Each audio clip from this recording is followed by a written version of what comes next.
So let's look at the cost of healthcare. So as we've been looking at in this chapter already, healthcare took a long time to evolve.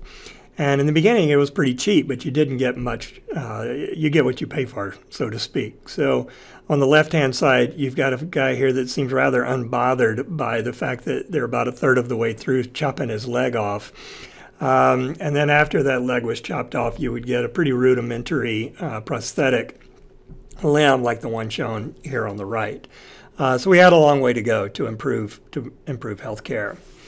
And this is where we are today. So there's a big gap in between, obviously, but today we have surgeons who are essentially operating as though they're playing a video game. They get their head under the hood there, and they're able to use controls that are then operating these robotic arms where the patient would be. And, you know, that's how we're doing it. So it's far less invasive, less likely to have infections, and quicker recovery times. So it's great, but it's also really expensive. So let's look back.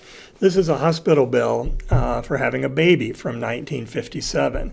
So at that time, they tended to keep you in the hospital for quite some time. And in this case, the bill represents 5 nights in the hospital to deliver a baby in Michigan.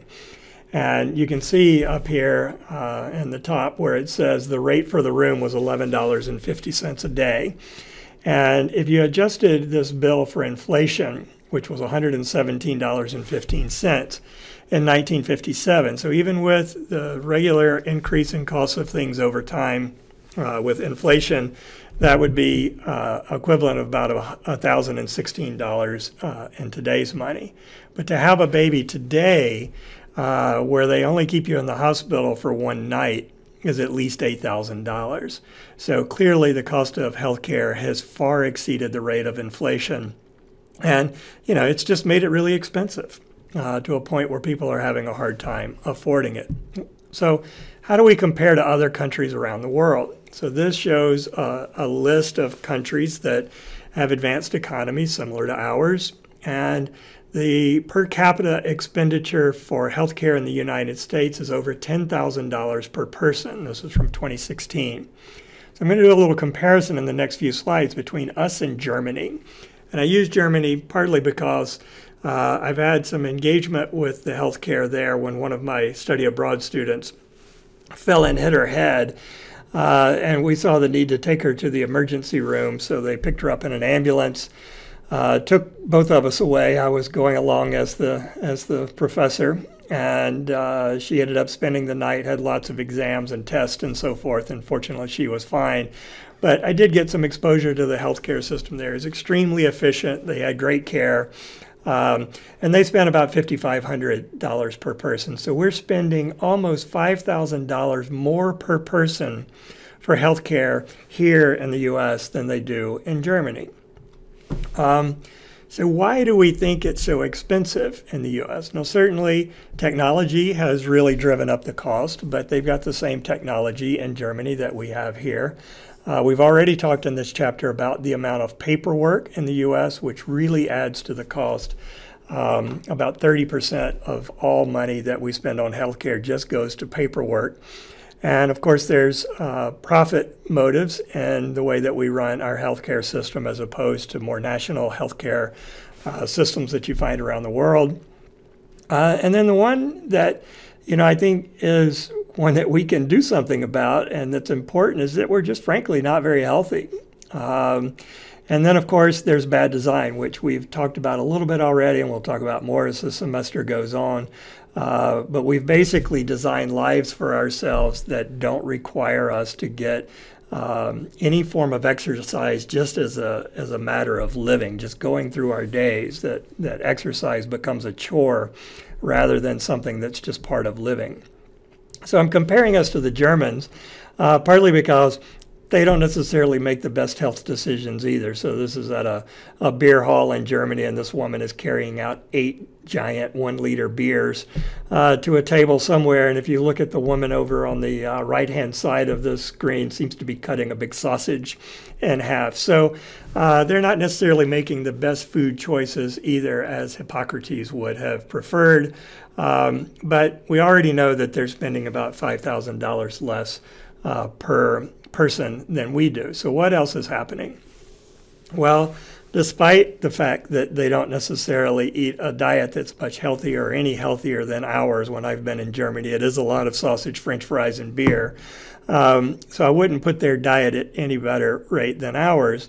But in this chart, we look at all of the countries that have advanced economies and the rate of obesity in those countries. So this is from 2015. So in the U.S., we're number 1 with 38.2% of our population, adult population, that are categorized as obese, so more than a third. And in Germany, a little less than 24%.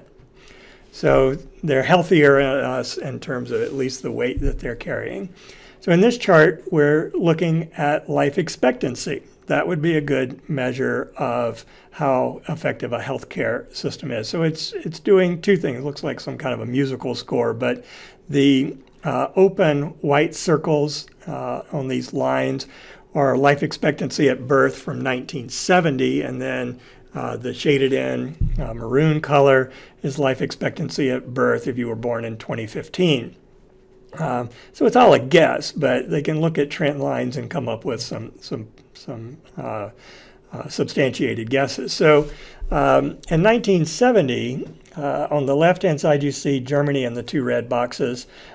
We were about equal in terms of life expectancy. The U.S. was actually a little bit ahead of Germany in 1970, but by 2015, the life expectancy of Germans was 80.7 years, and in the U.S., 78.8 years. So they're beating us by a couple of years.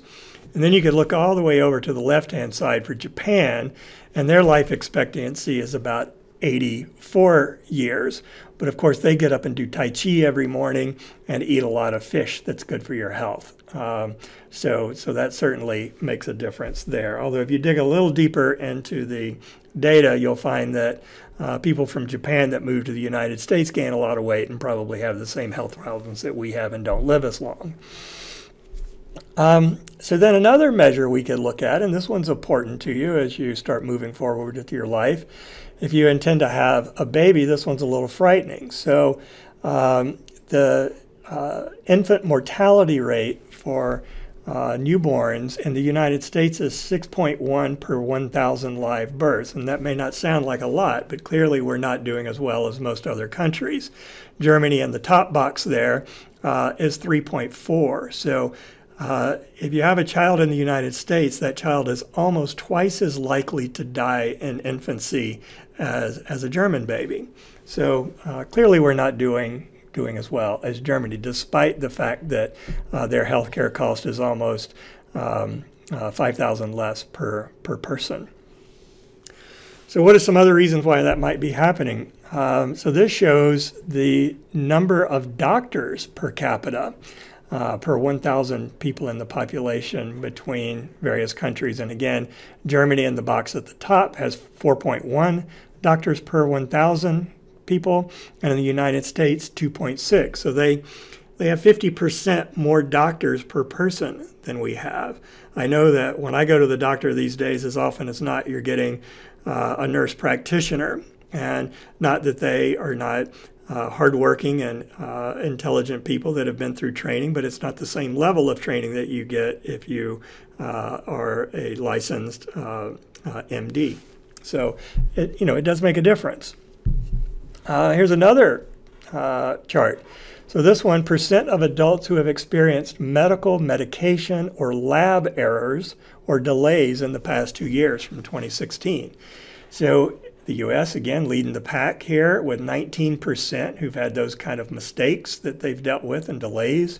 So almost triple the number in Germany. So, it's starting to add up here that, we're paying more for health care than really any other country in the world, and the results are not proving that out, that it's worth it. So here's one where Canada is actually a little worse than us, but we're neck and neck with them at 16% rather than 17%. But this also plays into why our healthcare is so expensive. So it's the percent of people who used emergency rooms for a condition that could have been treated by a regular doctor or place of care in the last 2 years, so people 18 and older. So again, we're triple the number of people that are getting health care in the most expensive place that you can get it, which is the emergency room. And that's pretty straightforward. If you live in Germany, you have health insurance as a person that lives in Germany. It's just the way it is. It's provided through the government. So if you get sick, you go to a clinic.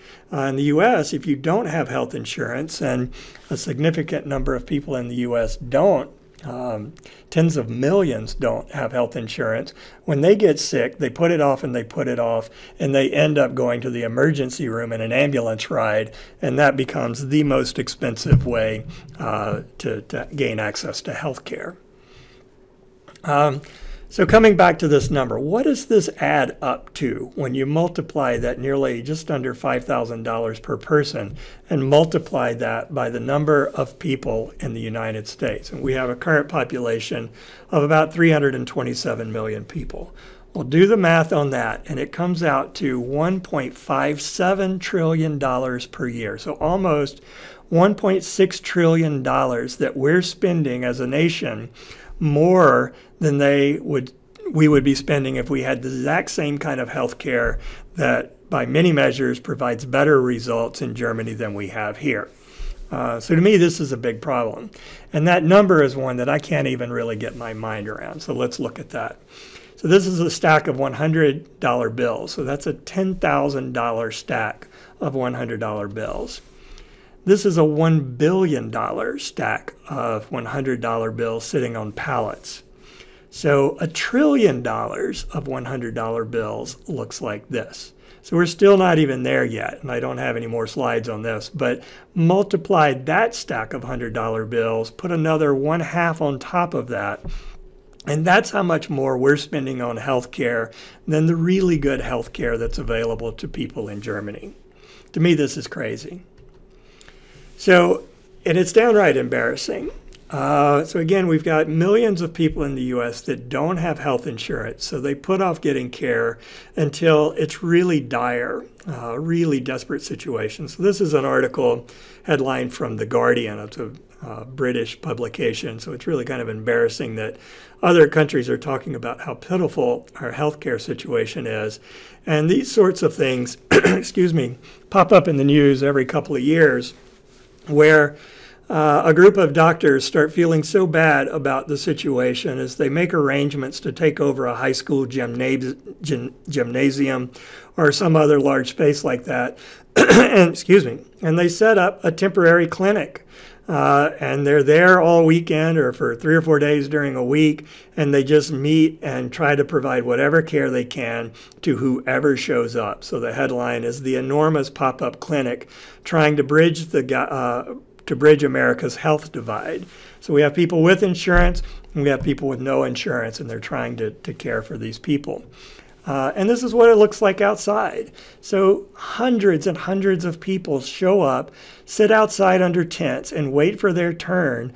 This was in Appalachia, over in West Virginia, to see a doctor. And they're doing all sorts of things to them. A lot of it is dental care, where they're getting teeth pulled, been drinking too much soda, various other things, bad diet.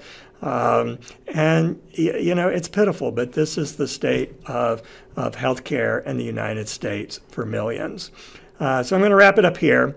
The cost is for a lot of reasons, but it's definitely something that is, it's an area that we need to improve in the United States. We can't leave this many people behind.